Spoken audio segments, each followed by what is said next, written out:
What's going on, guys? JSGC here, and we are here for another Manchester City transfer update. Before I crack on with today's transfer update, including a very big update on left backs at Manchester City, make sure, like always, if you are enjoying the content, you want to help to support my channel, then do subscribe, press that red button, press the bell, and put your push notifications on. Doing daily Manchester City transfer updates for you guys to enjoy. So if you haven't already, do make sure you have subscribed. Also, don't forget as well, social media links, they're in the description below and sliding across at the bottom of the screen. If you want to go and follow me on my Twitter and Instagram, my email also in the description below too. If you want to hit me up for any sponsorships for any videos or any general business inquiries, leave a thumbs up if you do enjoy this video. 500 likes once more is the aim, and also don't forget as well to let me know your thoughts, what you make of these transfers in the comments below. So let's crack on with this video. We're going to start off first with the outs like we always do, and we're going to start off with an update on Nahuel Ferraresi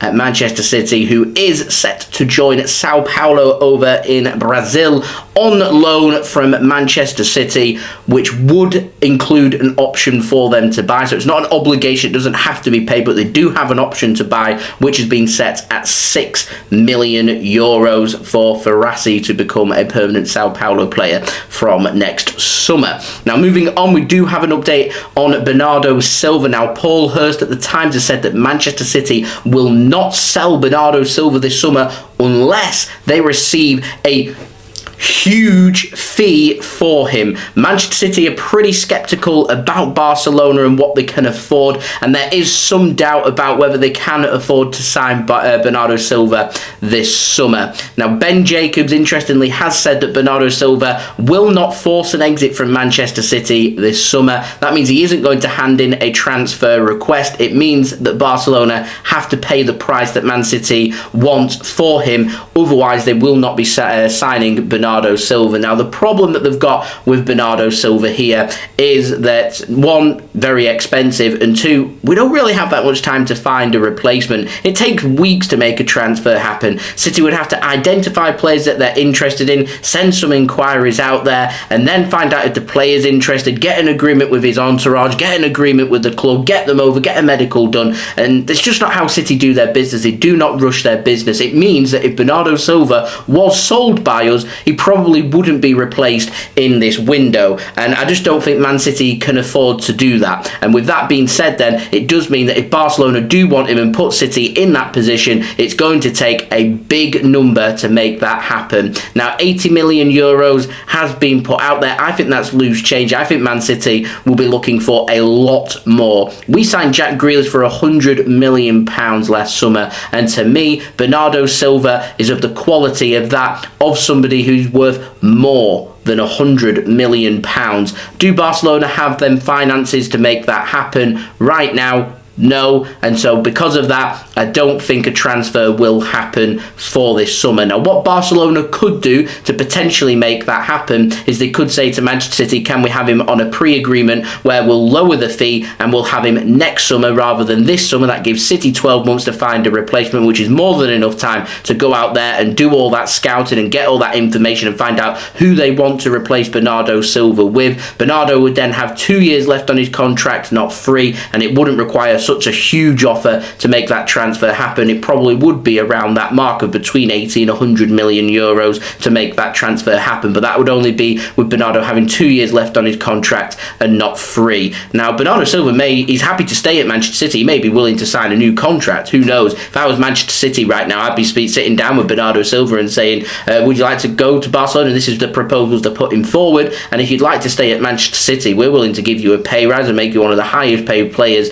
at the club, which to me, Bernardo Silva was one of the best players that we've got, so quite frankly, he should be working his way up that pay scale, and instead of him having 3 years left on his contract, could get him down on a new long-term deal. Not sure he'll do that, but that's something that certainly if I was in charge at City, I'd be putting that proposal forward to try and make that happen. So we'll see. There's plenty of time left in this summer transfer window for that transfer to potentially happen. It's just, I'm not the only one having doubts. It seems City having doubts about it as well. Now, moving on to the the ins, we've got some very positive news when it comes to Sergio Gomez. Now, we've had the here we go from Fabrizio Romano, which is exciting. He said it's going to be closer to 15 million euros than 10 million euros, which is what was reporting on yesterday. Says a verbal agreement has been reached with Anderlecht and Manchester City, either planning to loan him to Girona or use him around the first team squad. Soon he will be a Manchester City player from Anderlecht. Now, Fabrizio Romano has said that the medical will be soon, contracts ready to be signed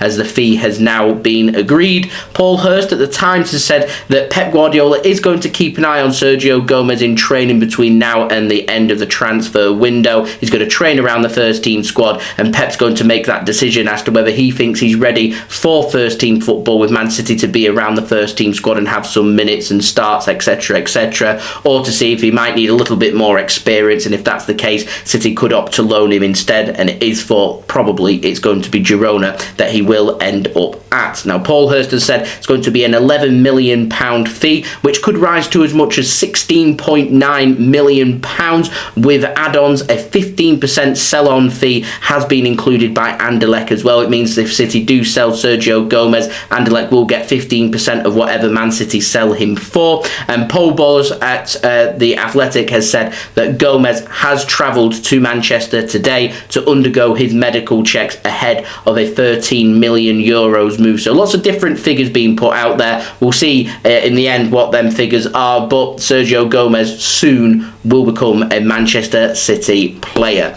Now, moving on to the final transfer. Sergio Gomez, he's going to be the young developing player that City are after at left back, but we're also after a senior first team fullback, and that player that's now been identified, another new name for this window but not a new name to the JSGC channel, is Renan Lodi of Atletico Madrid. Now, Mike McGrath has said that Pep Guardiola, he's keen on Lodi. Manchester City, they're keen on Lodi. He does have a release clause of 120 million euros, and there's no way on earth that Man City will go near that price tag. Now, Mike McGrath has said that Renan Lodi has been shortlisted by Manchester City, who have identified a few players that have been put on their left-back list. So Renan Lodi is on there. As we were speaking yesterday about Rafael Guerreiro, he's also on there. We've spoken about Renan Lodi over at Wolverhampton Wanderers. He's on there as well, and also no surprise that Borna Sosa at Stuttgart is also on the list. I find very interesting though that Alex Grimaldo, he hasn't been mentioned, so I'm going to presume he's no longer on that wanted list from Manchester City, as City look to identify their fullback that they want to sign now that we have missed out on Marc Cucurella at Brighton and Hove Albion, who has signed for Chelsea for a record-breaking £62 million. Now, Fabrizio Romano has said that City are indeed interested in Renan Lodi, but they have been interested since July. No talks have progressed since then, and as it stands right now, a deal is off, a deal isn't happening. I presume this is all down to the fee, and this is Man City showcasing their interest in Renan Lodi, but there's a big interest between being interested and actually making the move, and City identifying these players that they're interested in. What I'm expecting over the next week or two is for Man City to move on from that list and make a concrete offer for their senior left back that they are after. Now, City could potentially walk away from any left back if they're happy with Sergio Gomez and to go with him, João Cancelo and Joshua Wilson-Esperand as well for the season. That could be an option for Manchester City, but I can see City over the next week or two identifying a player that they want to go after. It does have to make sense when it comes to City's finances. It could be a player that hasn't been mentioned yet. That's exactly how that Ruben Diaz transfer happened, and this is a pretty similar stance when it comes to that as well, because we missed out on Kalidou Koulibaly after he was getting linked with him all summer. Then up popped Ruben Diaz's name out of nowhere, and within a week we had him in the bag, and he was a Manchester City player. So that could be the case as well here, and it could be a player that we haven't yet mentioned. But City certainly in the market for a senior left back. I don't know what that means for Sergio Gomez and or Joshua Wilson-Esperand as to whether he may be loaned out as well. We'll have to wait and see. So there we go, that has been the video. I hope you enjoyed the video. If you did enjoy this video, leave a thumbs up so I know that you enjoyed this video. 500 likes is the aim, so any help towards that would be much appreciated. Also, don't forget as well to let me know your thoughts on what you make of these transfers in the comments below. Subscribe to my channel as well if you're new around here. Daily Manchester City transfer updates coming for you guys throughout the rest of the summer transfer window, so if you want to stay up to date first and fast every single day with the latest Manchester City transfer news on YouTube, then make sure you have subscribed. Social media links in the the description below and sliding across at the bottom of the screen. If you want to go and follow me on my Twitter and Instagram, my email also in the description below too. If you want to hit me up for any sponsorships for any videos or any general business inquiries, and I will see you guys again tomorrow religiously for the next daily Manchester City transfer update. So I've been JSGC, thank you everyone for watching, I hope everyone is safe and well. Peace, ciao for now. Peace. Ciao.